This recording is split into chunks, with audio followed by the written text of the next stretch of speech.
Good afternoon, everyone. Welcome to our webinar, Valuing Nature in the Gulf, hosted by Sustainability to Action in partnership with the Capitals Coalition as part of the Global Capitals Week activities. I'm Sandra Anani, founder and director of Sustainability to Action, and I will be your moderator today. And on behalf of the STA team, I would like to thank all of you for your support over the years as we celebrate STA's 10-year anniversary. But especially, I'd like to take this opportunity to thank our speakers, Dexter, Jenny, Nisreen, James, Elizabeth, and Louise, as well as our partners in the Capitals Coalition. A huge thank you for involving us and involving our region in the Global Capitals Week activities and for your tremendous support over the last 8 years. As we begin, I'd like to start with a quick poll, please, if I may. It's just a nice way to engage. And the poll is a pop-up on your screen right now. It is sustainability journeys can be an emotional roller coaster. And where are you on the ride today? Please feel free to select the option that describes how you feel today. The answers will pop up. We'll give it 10 seconds.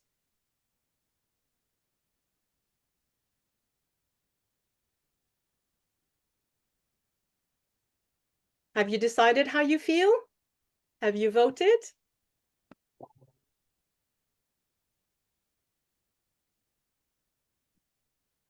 I think we'll be closing the poll. Yes. And here we are. Fantastic. Thank you, everyone, for participating.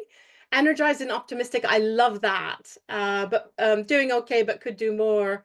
Yes, understand that completely. I think a lot of us are there, and thank you for your honesty in sharing that. Feeling stuck, so we sympathize. Hopefully, today's webinar will help to move us forward from where we are to a better place. And certainly with networking and outreach with our speakers and with the Capitals Coalition, and of course, the team at Sustainability to Action. Moving on to the next slide.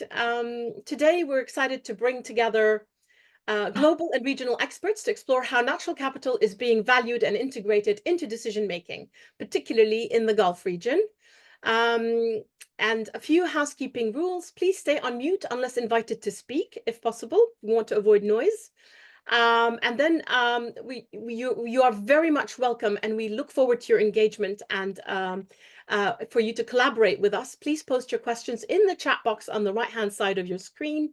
Our colleagues at the Capitals Coalition will be going through the chat box and forwarding the questions so that we can post them to the speakers during the discussion session of the webinar.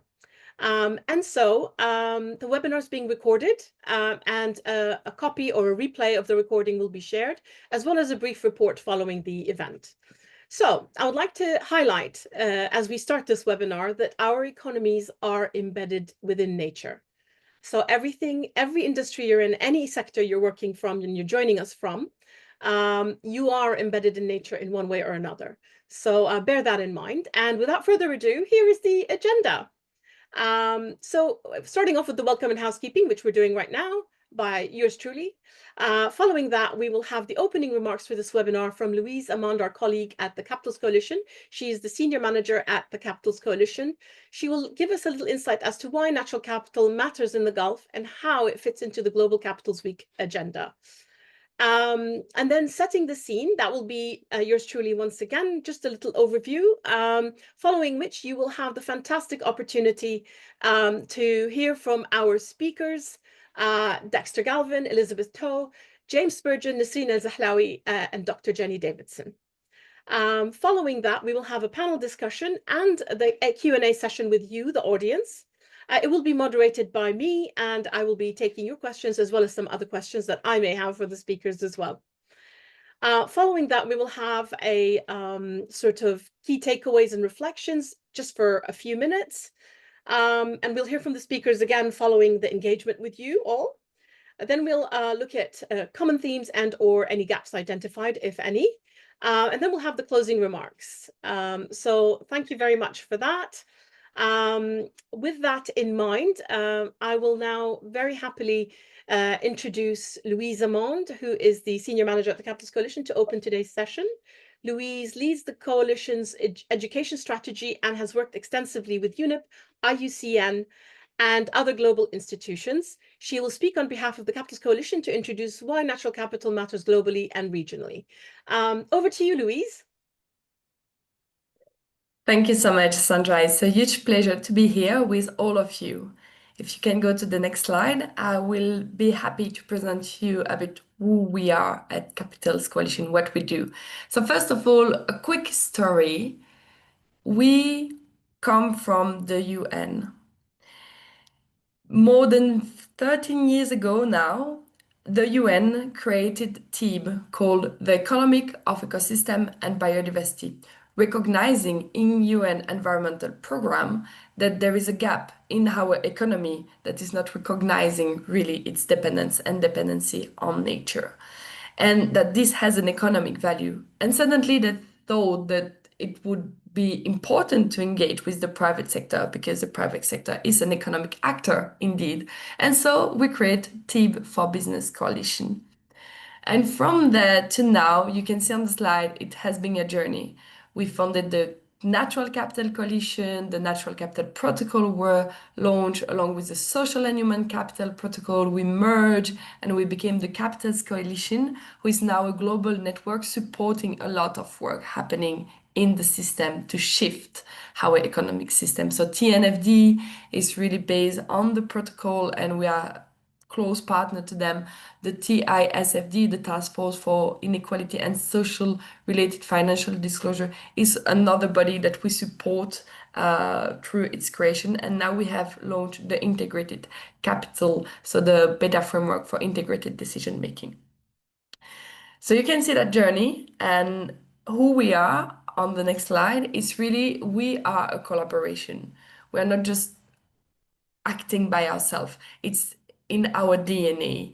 We have more than 500 organizations at our core, a global network, and Capital Hub as in UAE, we have Sustainability to Action who collaborate with other organizations as EAD, as ADSG, but really anchoring those thematic into the local context. And we support and we created 5 global standards. But as you can see on the infinity loop, why we are a global network? Because we want to accelerate the flow of information between business, finance, and government to work together to create a kind of virtuous cycle. And we do that through the assess, commit, transform, disclose framework, along others, really to understand how we can measure and value impact and dependency, how all economic actors can commit to better target to make sure that we stay within the earth limits, how we can transform practice and better allocate financial resource, and finally disclose and be transparent about that process. If you can go to the next slide, I can explain a bit why we do that.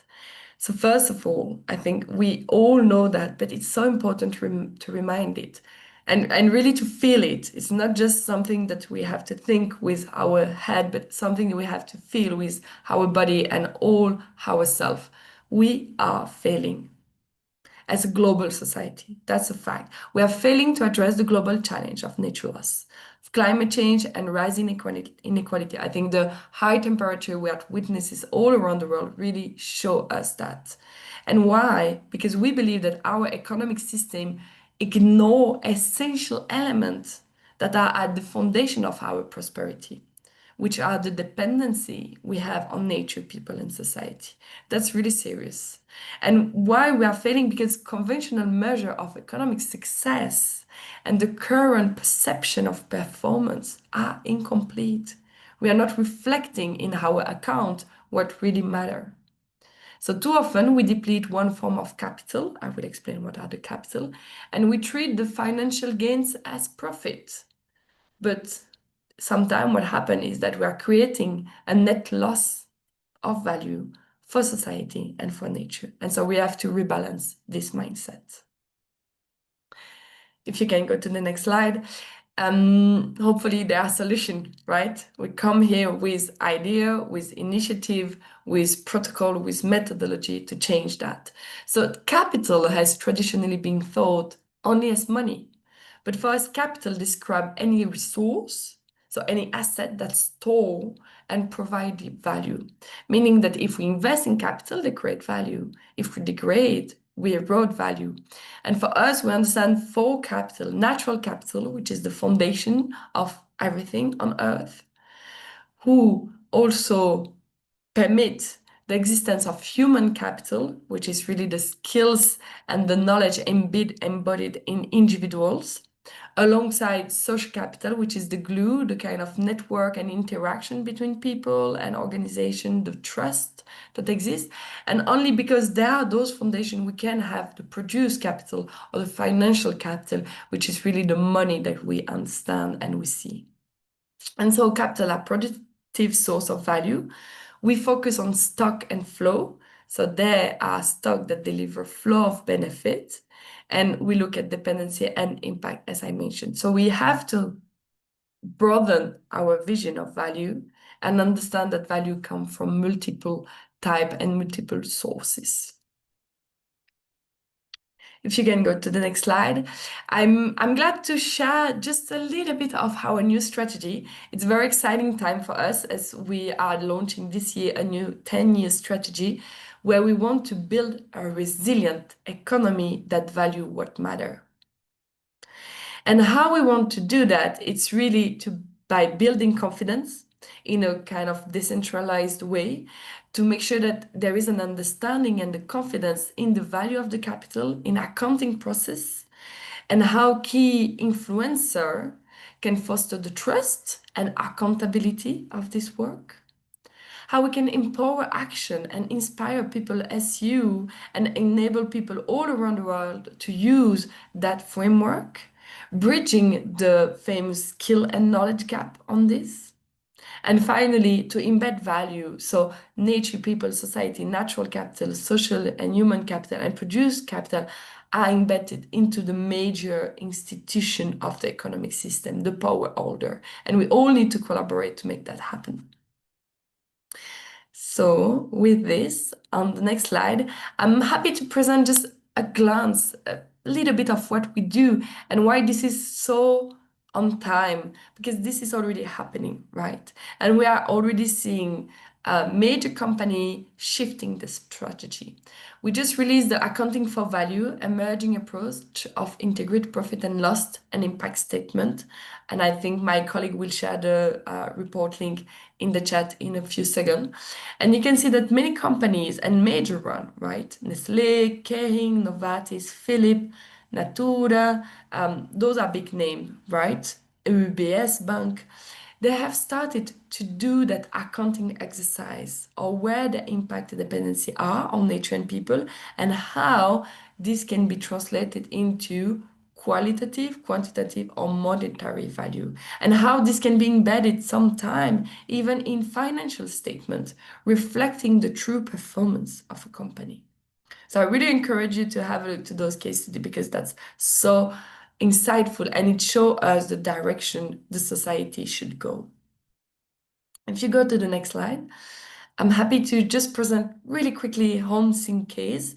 It's a cement company, and I thought it would be relevant for UAE as I know that you're quite reliant on cement and also have a strong built infrastructure.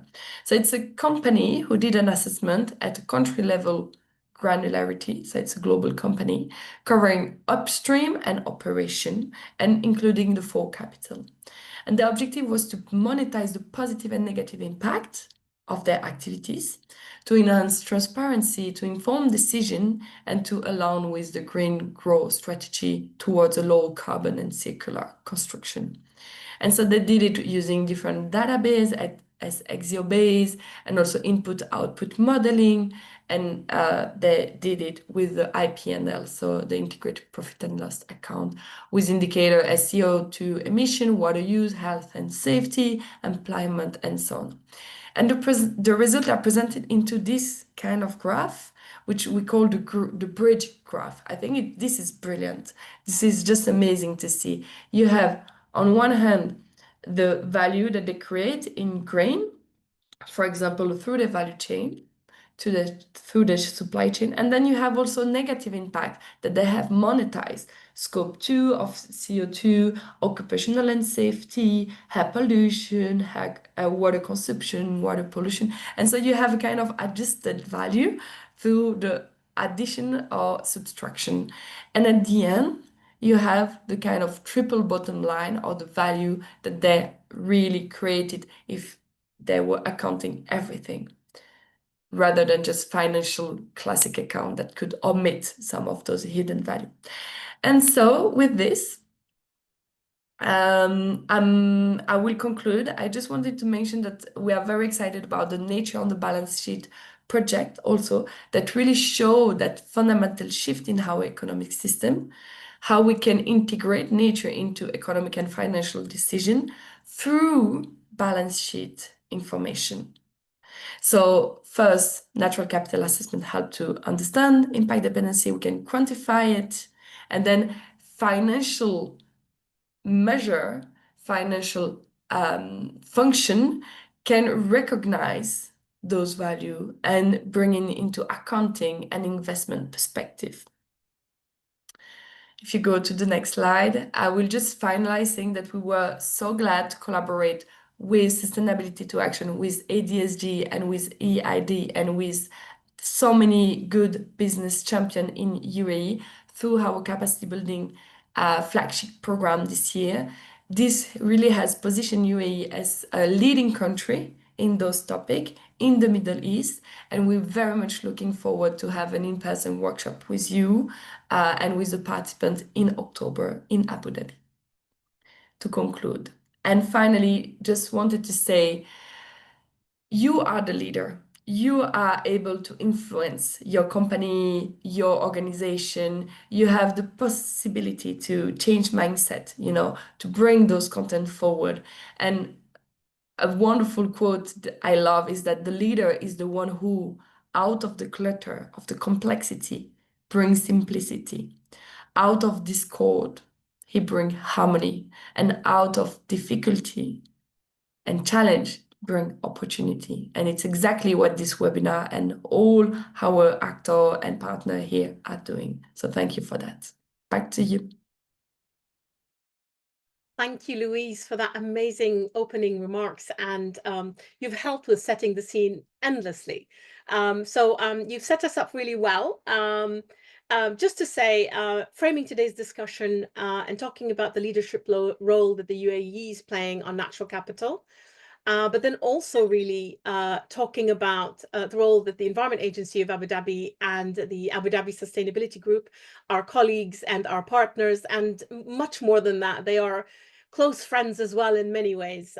We have built very strong relationships between the Capitals Coalition, Abu Dhabi, and Sustainability to Action, of course. So you've set the scene really well, Louise. Thank you. And to frame today's discussion, we're going to have a little more of a discussion around the Gulf region's evolving landscape when it comes to natural capital.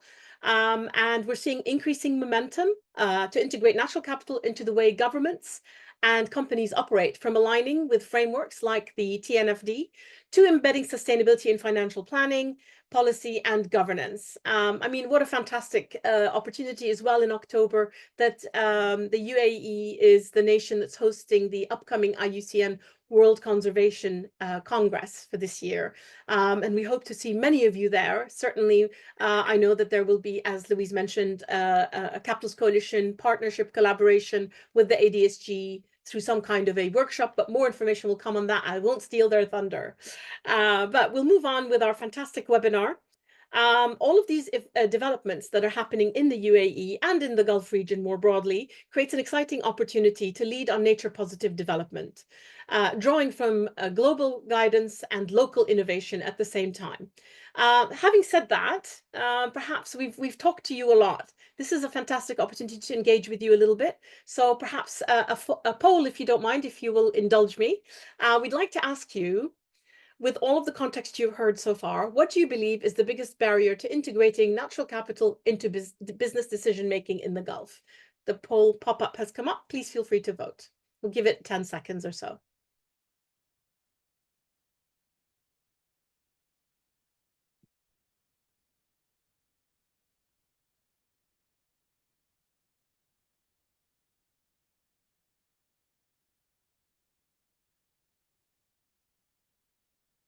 I hope you voted. If you haven't, please make your mind up.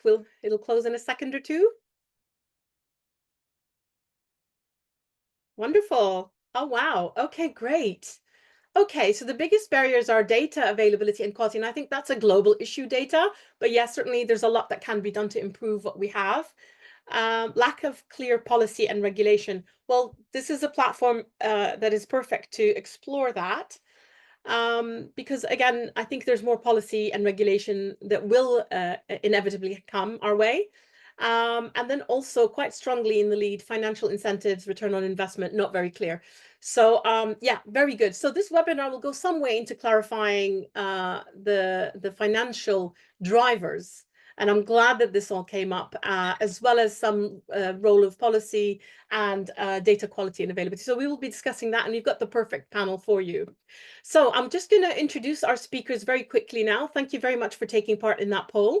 So our fantastic speakers, we have Elizabeth Toe, a chartered accountant and former senior manager at A4S. Elizabeth has 20 years of experience across global regions and is currently leading the development of nature guidance for finance professionals. She will talk about the role of finance in advancing natural capital integration. So the finance link is very clear there, especially in terms of the poll.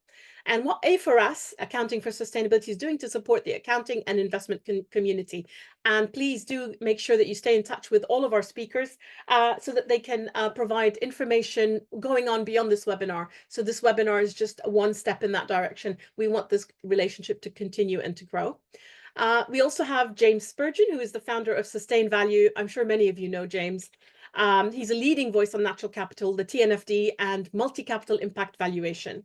James will talk about the GCC and the UAE context. He'll share practical examples and case studies from the region, and he will show how natural capital thinking is already being applied and can perhaps hopefully inspire you to see how you can apply that within your own organizations. We've also got a fantastic Nisreen Zahlawi from the Environment Agency Abu Dhabi. Nisreen joined the EAD in 2014, and she is the expert marine biodiversity assessment and conservation in the terrestrial and marine biodiversity team. She has a comprehensive understanding of the status of the Emirates biodiversity, developing evidence-based policies and regulation. Again, this was something that was touched on in the poll right now, so we've got just the right people for you. And what are the regulations to protect ecosystems and support species conservation in the Emirate? We've also got Dr. Jenny Davidson. I'm sure she needs no introduction. She has supported various activities across the GCC and particularly in the UAE over the last decade, at least, if not longer. Jenny is a strategic leader in sustainability and responsible business. Her work connects global sustainability frameworks and institutional transformation with local impact. She will talk about the role of leadership and advancing natural capital and how we move forward collectively, including insights on building capacity and capability and empowering the next generation. Really important thoughts, I think, there. Having introduced all of our speakers, I will now introduce first up Dexter Galvin. Dexter, who needs no introduction, will be discussing the relationship between climate change, carbon, and natural capital, and how these areas must be addressed holistically. Dexter, over to you. Thank you so much, Sandra, and it's wonderful to be here with you virtually today. It's great to see the Abu Dhabi Environment Agency, Sustainability to Action, and the Capitals Coalition working together on this incredibly important topic. So a little bit about me. I'm Dexter Galvin. I joined CDP back in 2008 and set up their supply chain work, which I led for a very long time. And I think one of the most important things that we did at CDP was change our name because CDP was originally set up as the Carbon Disclosure Project. And the idea was to use the power of investors to get large listed companies to disclose their carbon emissions data. And we had very considerable success on that, growing disclosure to over 24,000 companies around the world. But what was clear to CDP at the time was that we couldn't just address carbon in isolation. We needed to work with companies on all of these interconnected climate and nature issues. There is an essential symbiosis across climate, deforestation, water, biodiversity, and plastics. And unfortunately, you cannot address one without addressing all of those issues. So CDP went from being the Carbon Disclosure Project to being CDP. And that was to reflect the fact that we integrated water disclosure first. And that was the first topic that we introduced. And I was really proud to start getting large global supply chains and large listed companies to start disclosing on what they're doing around water. The next was deforestation, and really taking a commodity view of deforestation and making companies disclose what they're doing on soy, cattle, palm oil, and timber at the beginning. Then we move more into biodiversity, and then also into plastics and oceans.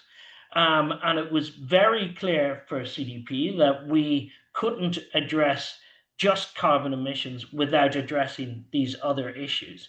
And I think it goes back to the very first point that came out of the poll that Sandra ran, which is the availability of data. Why was CDP asking companies to disclose on these topics? Well, because the investors that backed up the CDP requests were actually driving this disclosure.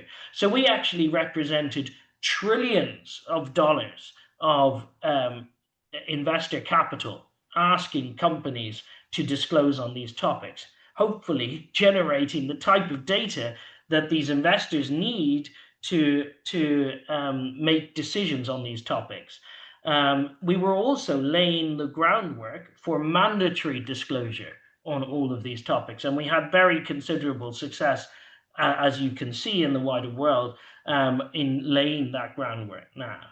But if I look back on the data that CDP had in 2024, I can see that there was a finding where we saw over $16 billion of opportunities related to nature being disclosed by companies that were responding to CDP. So it isn't just a risk lens that we look at these topics, but also a very significant opportunity. And thinking a little bit about that, it is, of course, a very tough time to be in sustainability, but I think it's a very exciting time to be in the supply chain. It's tough, but it's exciting because, yes, there have been rollbacks, and of course, we're seeing very significant pushback on the wider ESG space, but we're also seeing a very significant focus on action. And so companies are talking a little bit less about what they're doing. So they're reducing their spend on marketing and communications in this area, but actually they're still focused on delivering the transition that we need to see. So we have over 8,500 companies now committed to science-based targets. We have EcoVadis research that came out just today, and I'm a climate ambassador at EcoVadis now, but we had research that came out just today saying 87% of surveyed companies in the United States are actually doubling down on their decarbonization and nature-related efforts. So actually, of the companies surveyed, 87% were actually investing more in solving these problems. So I think there's a certain degree of green hushing, but the focus on action is continuing. And what's really interesting is that the investor knowledge and interest in this topic is growing. So yes, there's a slight shift in focus. There's fewer investors involved in big global coalitions, but actually those investors that are looking at these topics understand the fact that the vast majority of a company's impact is actually beneath the surface in their supply chain. That goes for carbon, but it goes for all of these wider environmental topics. And we have, right now at EcoVadis, we have over 1,500 major global procurement organizations representing trillions and trillions of dollars. I think it's over $3 trillion of annual procurement spend, actually asking their suppliers to disclose on these topics. We now have over 150,000 companies disclosing to EcoVadis across 21 pillars of sustainability. If I look into carbon in particular, we have over 45,000 companies actually reporting carbon metrics to us at EcoVadis.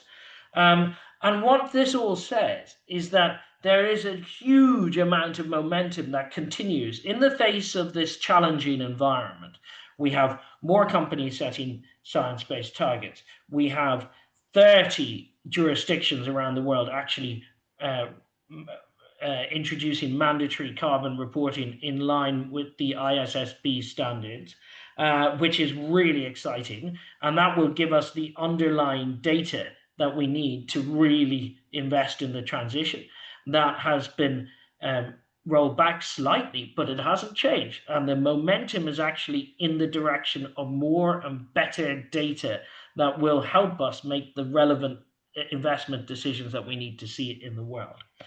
And of course, the wonderful point of trillions of dollars of procurement spend actually demanding a better performance from suppliers.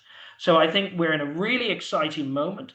I think the supply chain is one of the most powerful levers that we have to address these incredibly complex challenges. I think, as Louise mentioned earlier, bringing this information onto the balance sheet will help investors make better quality decisions. It will help buyers make better quality decisions.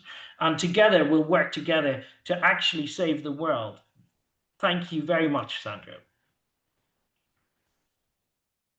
And I'm going to hand over to Elizabeth now. Great, thank you. Thank you, Dexter.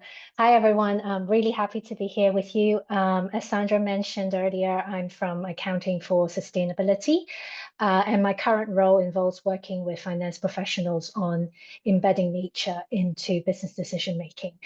Before I start, I would like to just run a quick poll to find out a little bit about you, the audience. So what is the primary area of responsibility in your current role? I'll just give you a moment to complete the poll.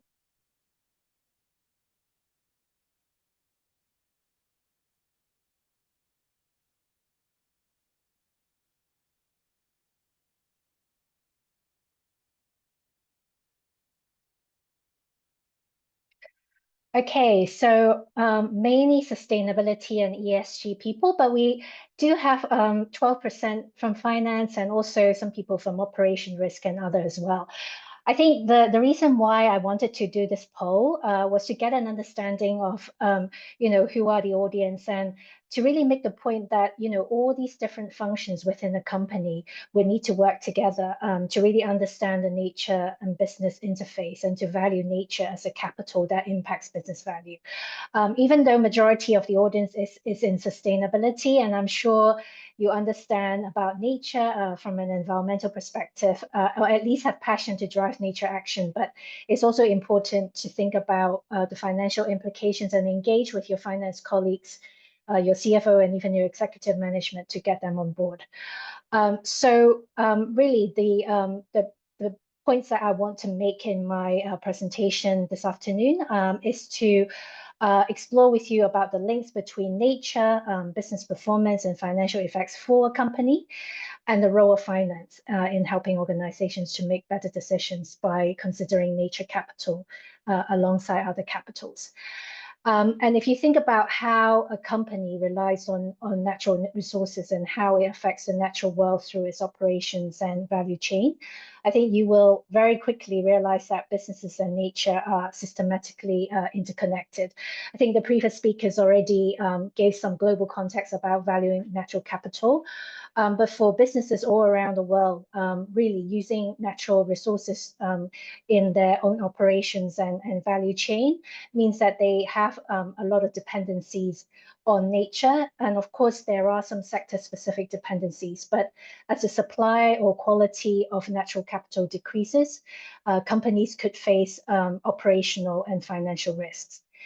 And of course, businesses also impact nature. There are direct impacts like air pollution from manufacturing, or indirect impact like procuring from suppliers who maybe contribute to deforestation. And of course, there are also cumulative impacts, such as multiple organizations using a single water source, which is being degraded or under stress. So the key point here is really your impacts on nature today can affect tomorrow's dependencies. And I hope you can see that natural capital has clear strategic implications for businesses. And the ways that a company depends on and impacts nature will result in nature-related risks and opportunities. And for a lot of finance professionals and business executives in companies, risks and opportunities are already an integral part of many economic decisions that they make. So if you are wanting to engage with your finance colleagues or your executive management about nature, it's really helpful to present nature considerations from a risk and opportunity perspective. And the financial case here really centers on understanding the potential nature-related exposures and any missed opportunities across the value chain. So on the next slide, you can see that there is a fundamental tension that businesses today need to be able to navigate, and nature really is no longer something that can be hidden away in a corner. Our investors and market expectations for continued growth and capital accumulation are what underpins our economy and the prosperity of societies. But of course, this comes at the expense of nature, and we know that nature loss is accelerating. So with this fundamental tension, there is a pressing need for businesses to value nature, embed nature into decision-making, and also manage and disclose on the nature-related risks and opportunities. And on the next slide, you can see that there are different types of nature-related risks on the left-hand side of this diagram. And how a business responds to those risks are detailed in the middle. And then on the right, the opportunities that may arise and how they may impact a company's business and sustainability performance. And all these have financial implications for a company through changes to its revenue streams, cost base, and potentially the cost of capital. In addition, they can also change the valuation of the assets and influence financing conditions as well. Just to give you a few examples, if you look at physical risk, so if there's increased competition for natural resources or the inability to source raw materials, this could lead to increased operational costs for your organization or even loss of revenue. And if we look at market-related transition risks, which are particularly relevant for finance teams, so these could be changes in investor and consumer preferences for nature solutions. So if these risks are not addressed adequately, they could lead to financing risks for your organization. So this could include credit and liquidity risk and increasing cost of capital. And there are, many real-life examples that we see on the news as well of the financial implications from poorly managed nature-related risk. So recently, there was an agri-food company that was reported by a newspaper to have sourced their raw materials from protected plantations. And this was contrary to what their sustainability claims were. And this actually led to quite a substantial fall in their share price. And then turning to nature-related opportunities, this could be related to addressing nature-related risk or taking positive action for nature. Just to give one example, perhaps your company can start developing products that are reusable or biodegradable. So this not only support the protection of nature, but by differentiating your products, you may have access to new markets and revenue streams. So that was a very quick overview to give you some examples of different nature-related risks and opportunities, but I hope you can appreciate that all these risks and opportunities could have significant financial implications for a company, and therefore it is important to start incorporating natural capital into your decision making. And of course, in practice, decisions are not made in isolation. So I appreciate that different companies will have different approaches to balancing risk. So whether that's financial risk or your climate and nature consideration, and also any social risk that might be relevant to your organization. But the key really is to get started. So on the next slide, just to quickly highlight the role of finance teams in all this. So in the assessment of nature-related risks and opportunities, I think finance have a really key role to play to ensure that the underlying data is robust, comparable and reliable, and can be trusted by the decision makers within the organization. And they can also support in setting nature-related targets and making sure that they are robust and verifiable, and then accurately tracking and reporting performance against those targets. They can also help adapt decision-making processes to include natural capital information alongside financial to ensure that there's an integrated approach to decision-making. And I'm sure you can, appreciate that there are a lot of existing business skills of the finance team that companies can already draw on. So finance teams can really build on these to make sure that they have the necessary knowledge, skills, and information systems as well to drive and implement change when it comes to nature. And then the last 2 points is really looking externally. Finance teams would be involved in raising and allocating funds needed to implement nature solutions. And also they would lead the organization's interaction with the capital markets as well, including developing disclosures in line with, say, TNFD or other disclosure requirements. So to wrap up on the last slide, there are just some useful practical guidance and tools developed by A4S that can help you get started, including guidance on developing a business case for nature if you are approaching this from the very beginning. We also have some maturity maps to help you gauge where you're at in terms of natural capital accounting and TNFD reporting, and there's also various case studies and insight pieces as well. So I'll stop here and happy to take any questions later on. I'll hand over to James. Thank you. Thank you, Elizabeth. Good morning, everybody. It's a great pleasure to be involved in this event today. So thank you so much, Sandra, for the invitation. So over the next 7 minutes or so, I'm going to be talking about some of the natural capital assessment and natural capital accounting work that I've been involved in over the past few decades. Most of that work has been, well, it's all been around the Middle East, which I hope you'll find very relevant, but some has also been in the UAE and other Gulf states. So hopefully aiming to give you a few useful insights and highlighting some of the key sort of trends in natural capital assessments and accounting, both in the region but also beyond. So next slide, please. So it's back in 1991, actually, that I wrote my master's thesis on the economic value of coral reefs. Before I even finished that, I got involved in natural resource damage assessment to determine an appropriate level of compensation for a ship grounding in the Red Sea. From then on, undertook a whole range of other natural resource damage assessments for ship groundings on corals, both in the Middle East and elsewhere globally. So this slide shows some of the natural capital applications that I've been involved in, going way back to 1991. So in addition to some of the early natural resource damage assessments, I was also very much involved in bringing natural capital assessments into environmental social impact assessments. Being an environmental economist, and at the time of the Millennium Ecosystem Assessment, the ecosystem services became quite a hot topic back then. So I tried to bring the topic within some of the environmental or issues that I was involved in. The first one I was involved in actually was for a desalination and power plant in Abu Dhabi. but also then went on to apply these approaches to many other types of development across the region. So over on the far side, you can see how some of the assessments have been used.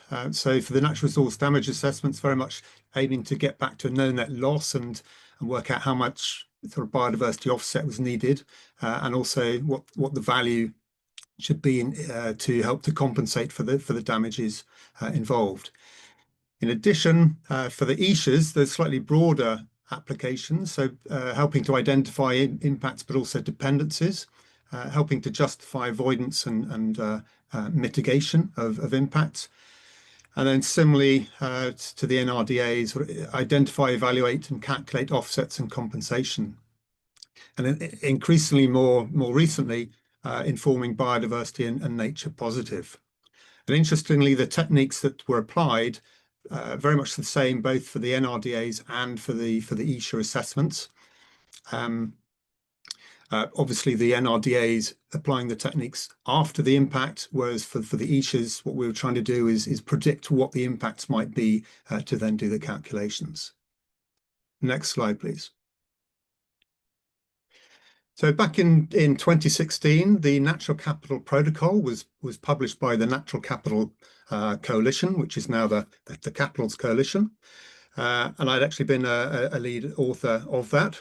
So then in 2017, I was invited by Sandra and the Natural Capital Coalition very kindly to be involved in the Abu Dhabi Sustainability Group's Natural Capital Flagship Programme. So there's a whole series of events that had the privilege of being involved in, held out in Abu Dhabi.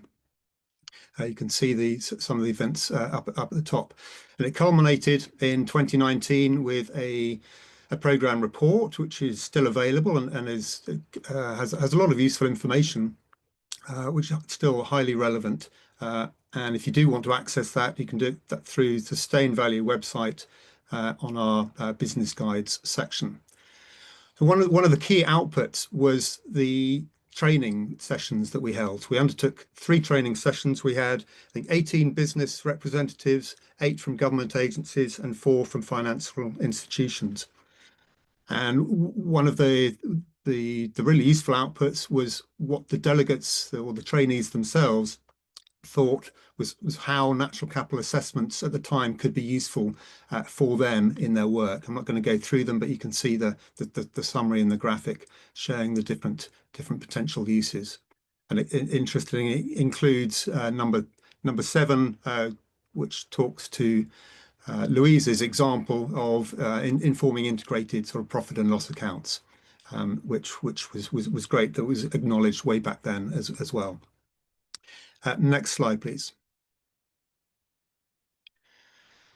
I've also been very lucky to be involved over the past 2 years in this fairly groundbreaking study. So this is developing a set of national natural capital accounts for the United Arab Emirates, working for the UAE Ministry of Climate Change and Environment, but also working alongside consultants 4EI and Idea Group to do this.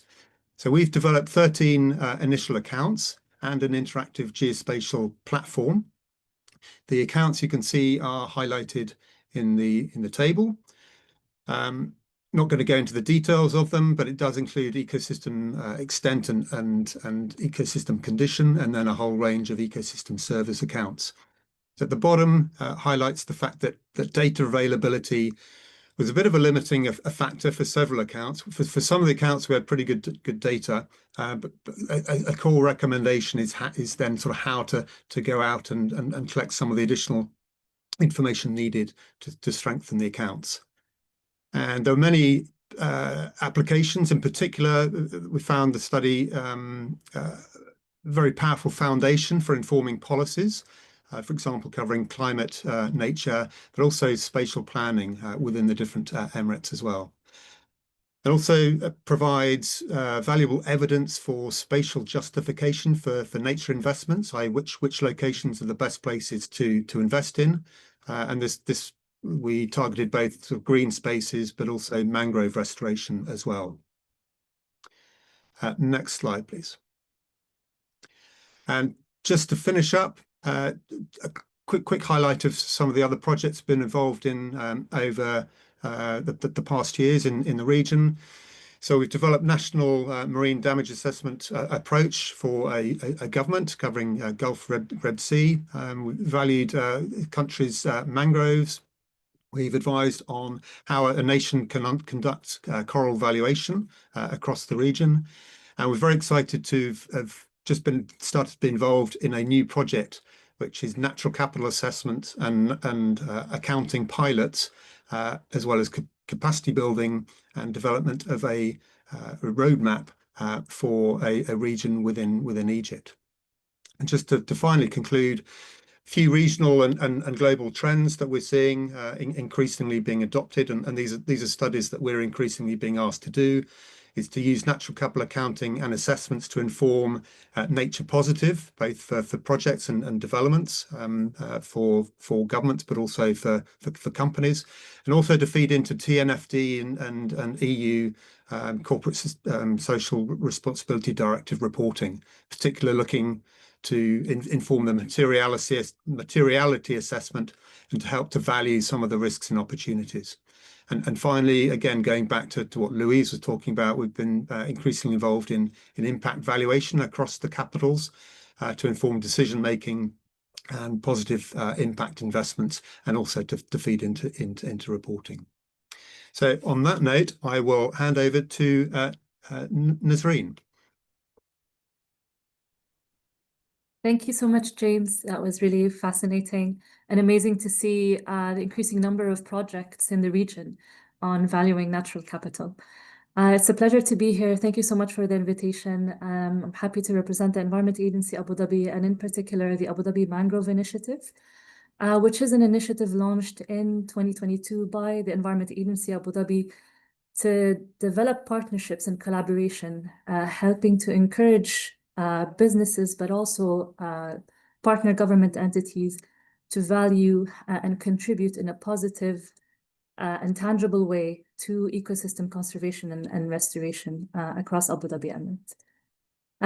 If we can move to the next slide, in the next 3 minutes, I'll just give a very brief snapshot of what we are aiming to do here with the Abu Dhabi Mangrove Initiative.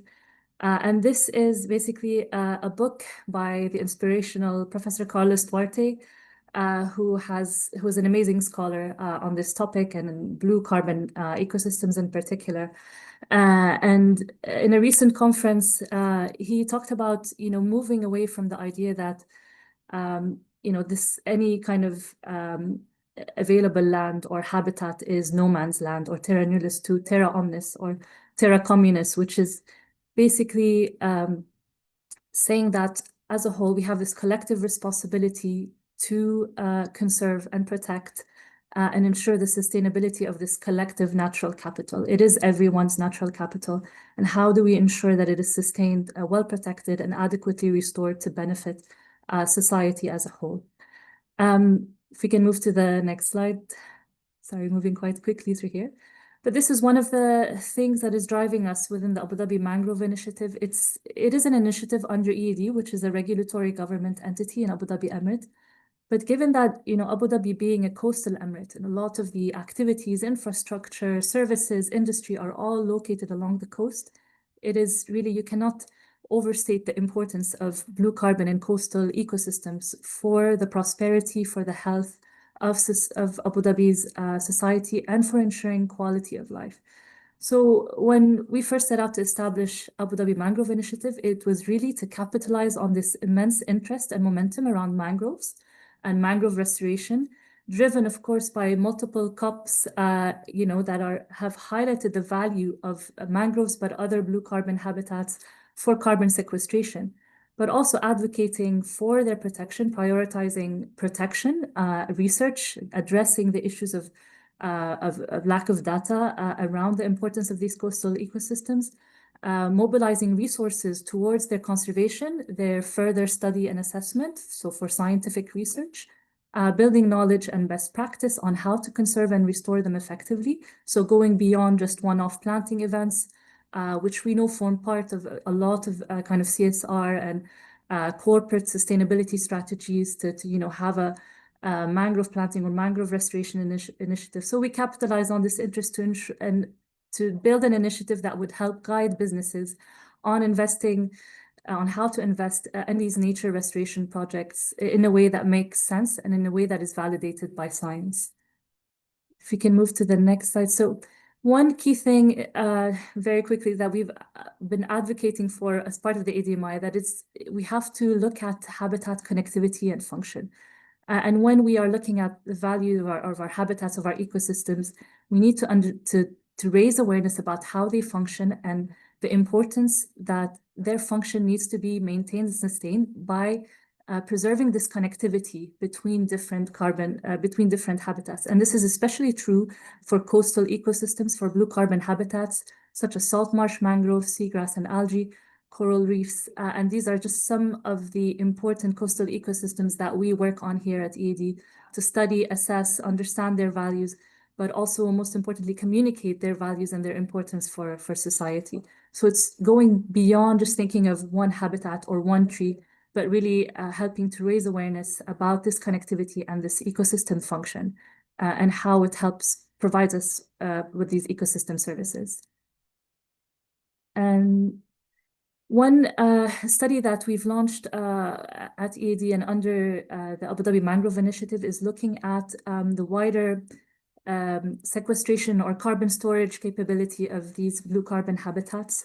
And one key finding of the recent studies has been that in areas where habitats are interconnected, well preserved, so areas where you find this variability of habitat that is well maintained, mangrove, salt marsh, mudflats, and connecting and well connected to each other, this is where we found the highest carbon stocks and benefits. And beyond carbon, what we advocate for, what we always try to communicate, is not just about the carbon values or how much carbon are these habitats storing, but also their importance for biodiversity, the services they provide in terms of ensuring minimizing coastal erosion, which is a key issue in the region, but also ensuring good water quality, especially considering that all of our domestic water comes from desalinated seawater. So ensuring good seawater quality is essential to human life in a coastal city like Abu Dhabi, as well as stabilizing, protecting infrastructure along the coast. And so with nature-based solution restoration projects, what we've developed with ADMI is a way to have this dialogue with businesses locally to guide them on how to invest in an adequate way to make sure that this investment does indeed have nature positive outcomes for Abu Dhabi. But also it has helped us kind of gather this information from them on what kind of tools and guidance would benefit them most when thinking about a nature protection or nature restoration project. So really going beyond thinking, well, mangroves are great, why don't I take my team out mangrove planting? And this could be, the number of trees we've planted would be a great kind of achievement for us within our sustainability or ESG goals. But really, it goes beyond that. We've used that interest to open this dialogue and have them understand the dependencies they have on nature, but also understand the current barriers for further investment, and then guide this investment into science-based projects, and especially making a connection between academic research, so research that is really needed for evidence-based policy to better understand the value of these habitats, but at the same time utilizing this interest from local businesses through the Abu Dhabi Mangrove Initiative Partnership Program. So I'll end my talk there. Thank you again. And I'll hand over to Dr. Jenny to continue this excellent webinar.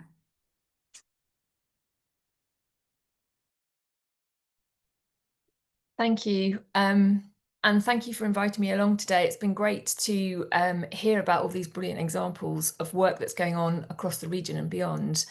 And And when Sandra asked me to come and speak today, she invited me to talk a little bit about some of the barriers to the work and why things do and don't go well. And I've had a career of two halves. My first career was, the first half of my career was spent working in sustainability and leading teams in sustainability. And I got really curious about how individuals can impact in this agenda, and particularly curious about why people don't choose to engage in this space. And so I'm going to talk to you a little bit today about some of the barriers to some of the work that we're doing. I was interested to see that so many of you are working in sustainability. You'll know that it can sometimes be hard to engage people in this particular space and to bring about change. So I'm just posing the question about what's holding us back. I'm going to talk a little bit about some of those barriers, and I hope as well provide some insight into some of the solutions. If you can move on to the next slide, please. Thanks, Yasmin. So it's probably not new information to talk about why a lot of these agendas aren't embedded within organisations. We've heard a lot about some of the of these themes today already. So business and nature is systematically interconnected, but we don't always behave as if that's the case when within organisations. Often natural capital is sort of on the margins of some of the decisions that are made within organisations. And although we do have emerging frameworks and more data, the adoption and use of this within the decisions that we're making is often slow. But these barriers aren't just technical. They're not just around governance, technology, process, procedure.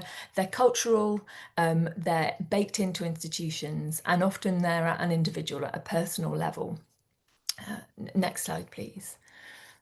So just to reassure you, I think sometimes when you're working in this area and it can feel like you're not making progress, it's helpful sometimes to just talk about some of the common barriers and just to acknowledge that they're there and that they're real.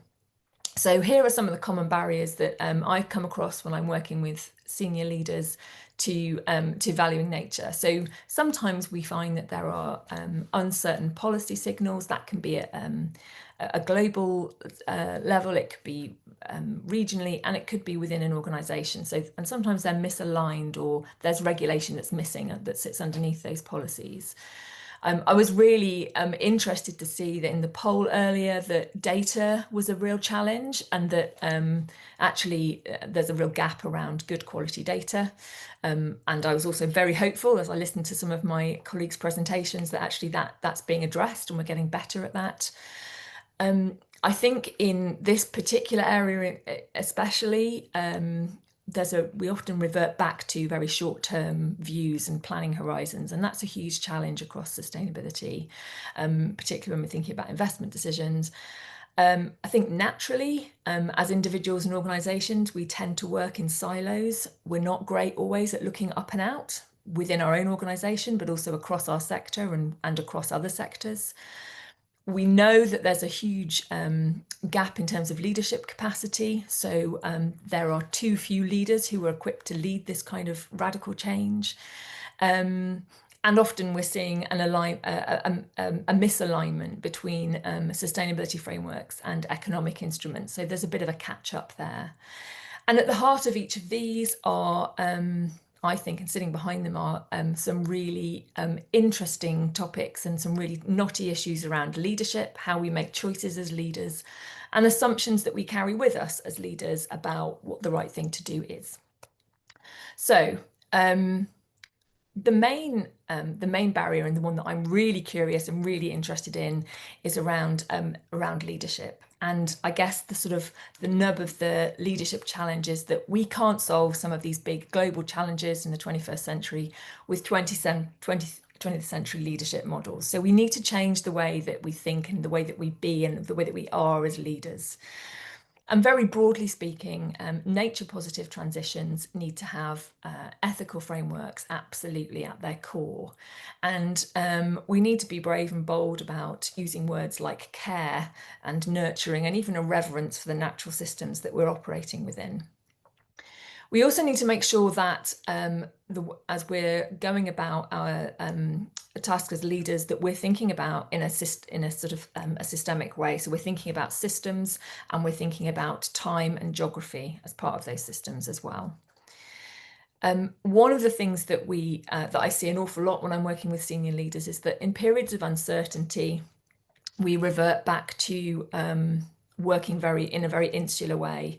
So we need to build in capacity for collaboration and recognise the resource that good collaboration takes, particularly when we're working under uncertainty. So this challenge is not just about governance and process, it's about how we show up as leaders. And a little bit of insight then from a quote that I use a huge amount around what future leadership really needs to look like. This one quote sums it up beautifully for me. It's got all the right words in. So sustainability, this space is very complicated, it's interdependent, and we're going to have to really start thinking differently in terms of our leadership. And the key words for me in this quote are an emphasis around relationships and how we relate to each other and to the natural systems that we're operating within, how we care, and how we execute our moral responsibility. And it's a real shift away from the traditional hierarchical and authority-based models. It's much more nuanced and much more complicated than that. Final slide, thank you, Yasmin. So if we reimagine what leadership for a nature positive transition might look like, we need to shift away from an extractive approach to a regenerative approach, from being reactive to much more systemic in our thinking, and from very positional and individual to a much more relational and place-based approach to our leadership. And we need to be really bold about equipping the next generation of leaders and professionals to lead with care, with clarity, which is where some of that data comes in, and with courage.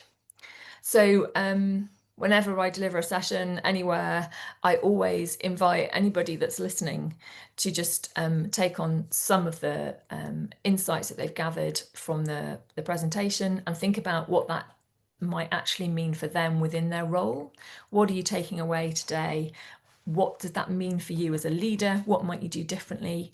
And also what might that mean across the whole of your sector? That's all from me. I'm going to finish there and pass back on to Sandra, I think. Jenny, thank you. I mean, humbled by all of your fantastic presentations and insights. Thank you for your valuable contributions. We're going to move into the panel discussion. We're running slightly behind, but please bear with us. It was very important to hear from each one of you, so thank you very much. We have a question from the audience, so I'm going to start with that if that's okay.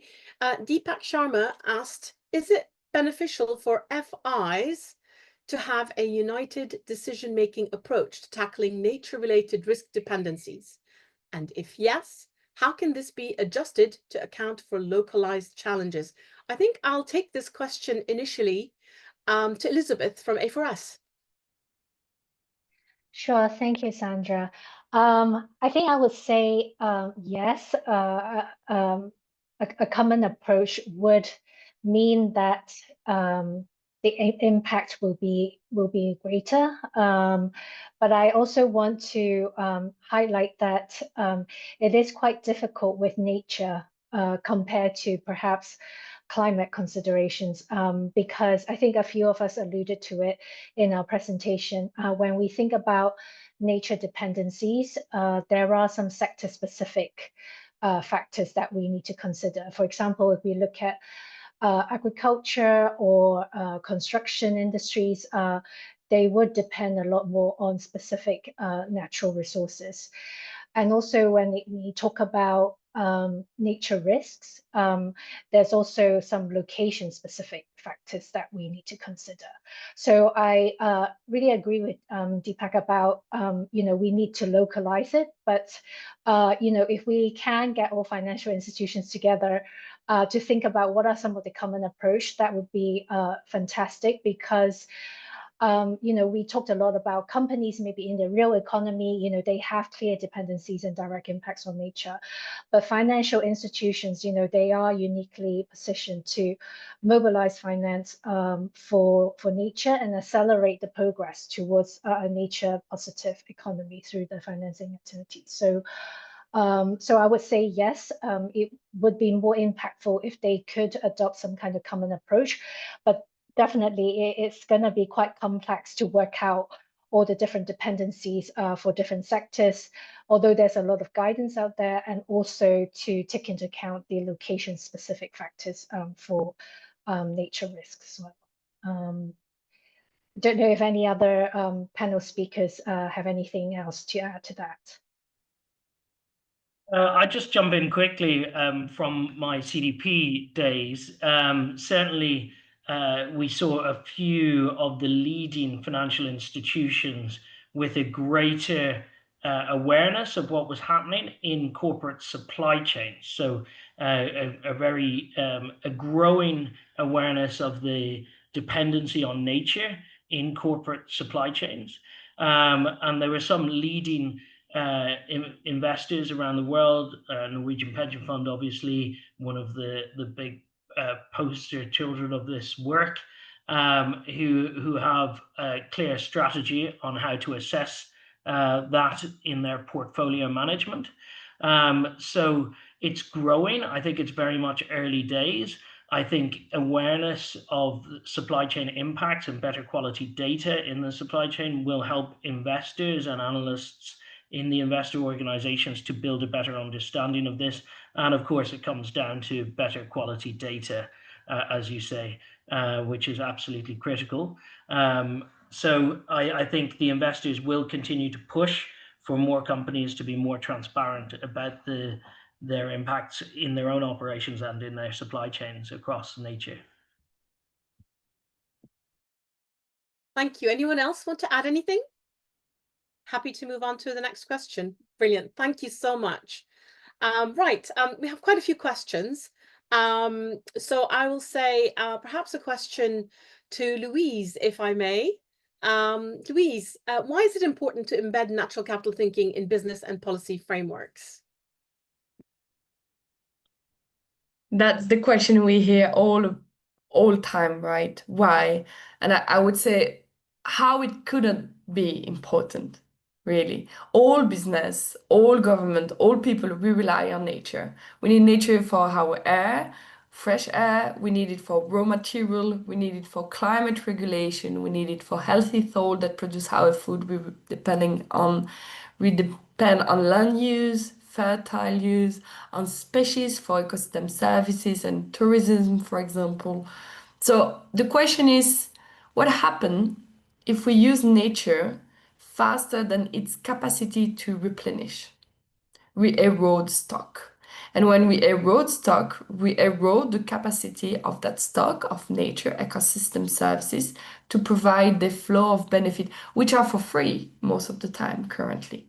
And it's exactly because it's for free that we too often ignore that true value. So making natural capital part of the new mindset, of new practice, of new thinking, of new accounting process is really a way to make sure that nature is embedded and that we take care of those foundations we are all based on. And it's important for business, but it's also indeed important for policy, because policy have the global vision of the territory. As Nesrine mentioned, it was brilliant. Natural capital is a global common somewhere. So we all need to take care about it. And only policy framework can also push for the regulation needed for business, and not only, the leader, but also the laggard or the organization who are sometimes can't invest into really making the change. We need the policy framework to regulate and create a shared enabling environment. Basically, that would be my answer. Thank you, Louise. That was quite comprehensive, and I like the way that you have made it quite relevant to everyone who's on this session. Thank you. We've got another question from the audience, and this is a question from Dr. Paolo Augusto. The question is, mobilizing finance is indeed a necessary condition, but not sufficient. What is the governance institutional setting supporting or implementing investment in nature infrastructure? What does it look like? And maybe we need to think of a regional dialogue platform. So quite interesting question. So looking at the governance and institutional setting, but also mobilizing finance. And I can't help but feel like I'm going back to Elizabeth on this one. Finance is featuring, and I think that is the right thing. These are the very, to the heart questions, because we need to dedicate finance. We need to understand the relationship between finance and how we embed natural capital accounting. So can I take that question to you, Elizabeth, in the first instance, and everybody else can join in? Sure, I think, yeah, definitely. I think a lot of companies, whether it's companies in real economy or financial institutions, they are beginning to understand that the dependencies on nature and the risks as well. And even if they have embedded nature into their financing decisions, it's also they're maybe just part of the chain. I think the question here about how we can have something that is maybe from a kind of policy or institutional level to make sure that all the players understand the benchmarks or what are the targets they're trying to achieve would be helpful. And having dialogues whether it's for the region or even start with maybe certain sectors, I think would be helpful. Because as I mentioned earlier, I think some of the, nature is it's very complex and it's evolving all the time. Even just trying to understand what are the dependencies and impacts would take, some time and resources.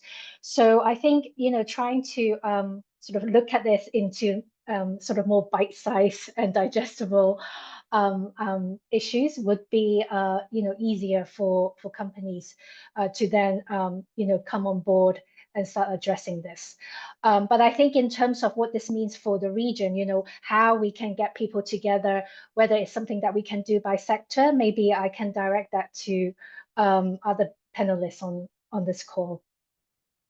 I'd be happy to take a little bit of that. So Sustainability to Action acts as the UAE regional hub for the Capitals Coalition, which includes, of course, natural capital. And indeed, you have access to our colleagues at the Capitals Coalition, either through this webinar or from before, or going on further on. And we will have the contact details for everyone on a slide later when we wrap up, so that you can stay in contact. But we do have a UAE regional hub. And, we'd love to hear from you, Dr. Paolo Augusto, and anyone on this webinar or who watches it later after as a recording. Please do reach out. Our contacts are in the slides, and we very much want to support the acceleration of this implementation. And rightly so, finance is important, but so is governance and the behavior piece that Dr. Jenny spoke of earlier. Thank you, Dr. Paolo. I can see your comment. Brilliant. Okay, so I think we've still got time for a few more questions, if that's okay with everyone. So I'd like to ask Dexter now, perhaps. Dexter, can I please ask you about how do you see climate strategies? How are they enhanced by integrating natural capital? So what's that relationship between nature and climate? And why can we not actually separate them? It would be foolhardy to do that. Over to you, Dexter. Yeah, the challenge here is that there's actually not enough great nature strategies out there. So I'm going to put a post in the chat from Now for Nature with a list of strategies and nature strategies that have been published by different corporations. I'm not saying they're amazing, but they're the best I've seen. And it shows how companies address this issue. So they tend to do a detailed materiality assessment of their whole operations, including their supply chains, and they see where their impact is. And working on that, then these are the issues that are essential to the future success of their business and their impact on the wider society. And then they go from that materiality assessment to building out a strategy, near term and longer term, to understand how they're going to address this issue. And pretty quickly, they realize that thing that I mentioned earlier, that essential symbiosis of all of these different topics. If I try and manage my fresh water issues, then it can have impact on some of my decarbonization efforts. And then you start to see some really powerful environmental stewardship project. What I've seen in most of the companies that have disclosed, or leading companies on this topic, a lot of the nature-based solutions come locally. They come up from a facility level, where individual factory managers or facility managers have really pushed forward some new and innovative ways to manage groundwater, to manage their environmental impact.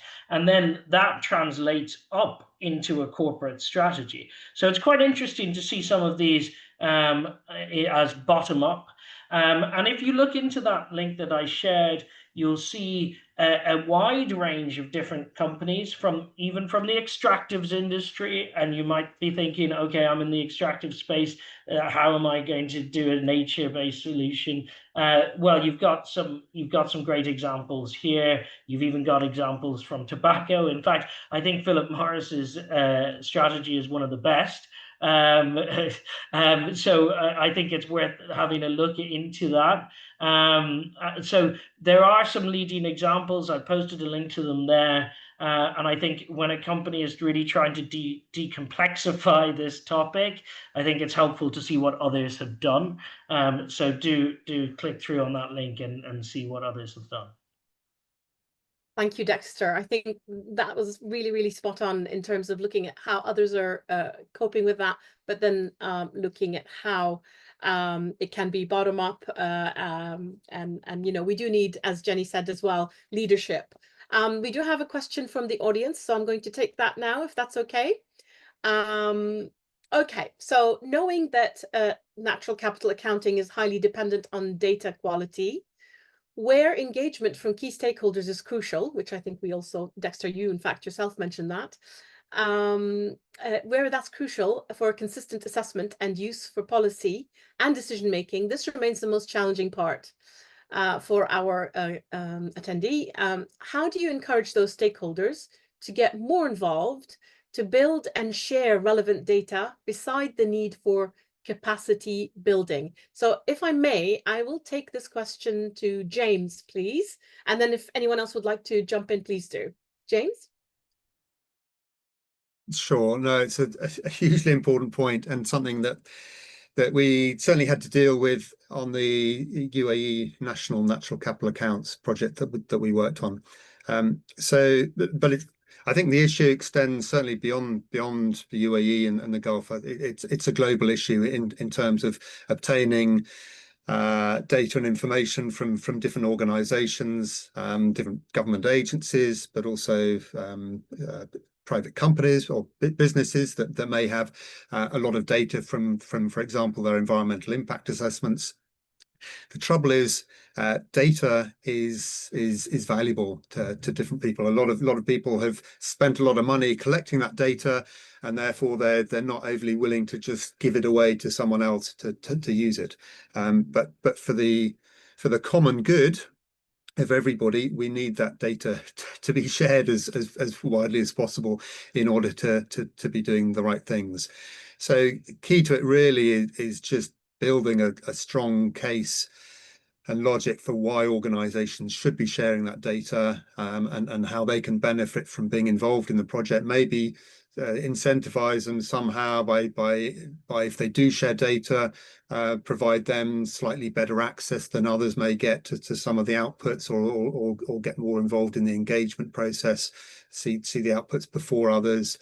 I mean, there's a range of different ways that it can be done, but really cast the net wide and highlight how important and valuable it is for everybody to get hold of that data. I mean, and there are so many data gaps, and gathering the data that's needed really requires a very collaborative approach as well. So I certainly haven't solved the problem in what I've just said, but hopefully given some ideas. Thank you. Thank you, James. Can I also ask Nisreen to share her experience in this area? Like, how do you get stakeholders to share data from your own practical experience, Nisreen? Yeah, I mean, as James said, he really covered, what we've tried to do here as well. It's through dialogue, through explaining kind of the outputs, ultimately, how this data is essential, how does it benefit everyone. But also, in some cases, we've had like NDAs or data sharing agreements set up as part of a project to ensure that, there is transparency around how the data is used, how it's shared by third parties. And be very clear on, where will this data go and how will it be disseminated. So that in some cases within our projects, it has helped kind of provide some comfort and encourage others to share data more openly. But also what's worked for ADMI is really having a champion within a partner organization that is able to kind of facilitate that more easily and, continue that dialogue together. Amazing, Nisreen. Thank you so much. That was really helpful, really practical, pragmatic from your own real life experience of running projects like this. Thank you.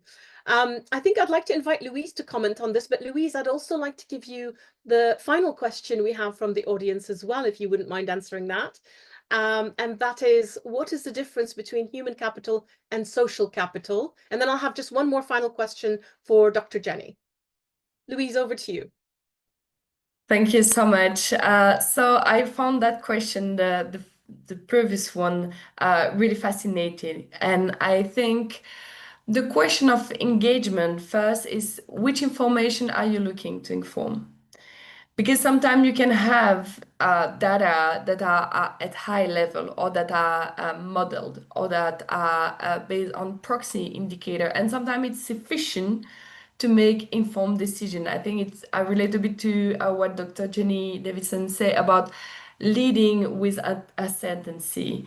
And even if it's not perfect, it's better to have proxy and advance and work toward improvement of data quality through time with collaboration rather than getting stuck and not doing nothing on data collection and collaboration. And the second element of my answer would be about when you have data, it helps to optimize and maximize value creation, right? Through a natural capital assessment, accounting, or other kind of assessment process. When you have that data and that you're able to make better decisions that generate value, you're able also to create a shared value. So value for the supplier. So having information from the supplier is important on water usage, raw material, and so on. For local community where the business is operating, but also for the consumer, trust, and also for the investor. So having the flow of information and really trying to work with all those stakeholders towards that collective goal of better gathering data also help making better decisions that create shared value.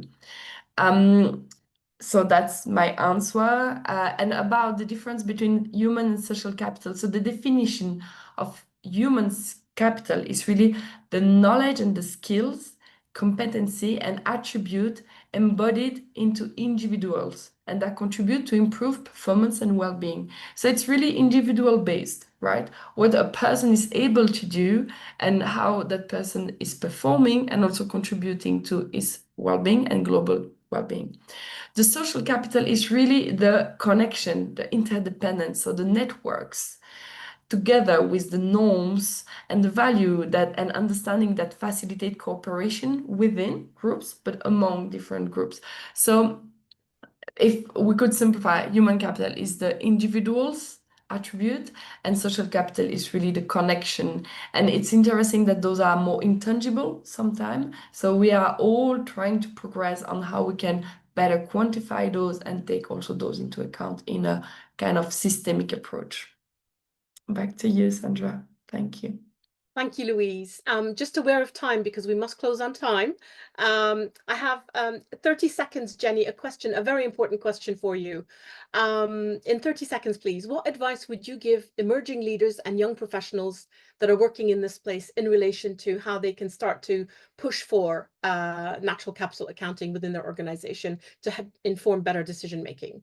Dr. Jenny.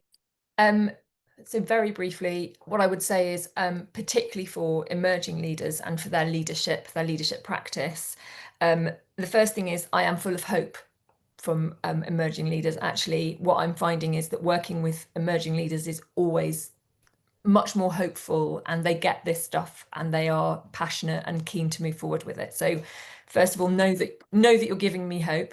A couple of things very practically. Doing this work can feel quite scary, but know that when you are moving into a space where you're trying to bring about change and it feels difficult and scary, you're doing a really brave thing. So get comfortable with that uncomfortable feeling, because there are challenges along the way. So that's probably my biggest top tip. And then very, very practically, look for opportunities to do some reverse mentoring. So look for opportunities to work with people that you're seeking to influence in a mentoring sense, but actually to help them to understand what they need to do and how they need to be. It will help you to develop your own leadership, but it will also help you to bring about the change in the first instance. Thank you so much, Jenny. I think we've sort of run out of time right now, so we won't be doing the reflections, but we will ask for your reflections to be included in the report that comes out after this webinar. So please bear that in mind. I'd like to thank each one of our speakers. Thank you for your rich insights and participation. I also want to say that this webinar, again, was part of Capital's Week and a moment to spotlight action, share, learning, and strengthen networks. So if you'd like to stay engaged, please look us up, contact us, Sustainability to Action and the Capitals Coalition. On the previous slide, you had everybody's email, so feel free to reach out. Here we go. Again, if you want to screenshot that. And then finally, we would very much be grateful for your feedback about this webinar. How did it go? Was it useful? Here is a QR code. Please scan it and give us your feedback. It will only take a minute. Thank you very much, everyone. Please stay in touch, and we will be in touch with the slides, the webinar, recording, and a brief report. Thank you all. Have a lovely day. Great. Thanks, everyone. Thank you. Thank you. Thank you.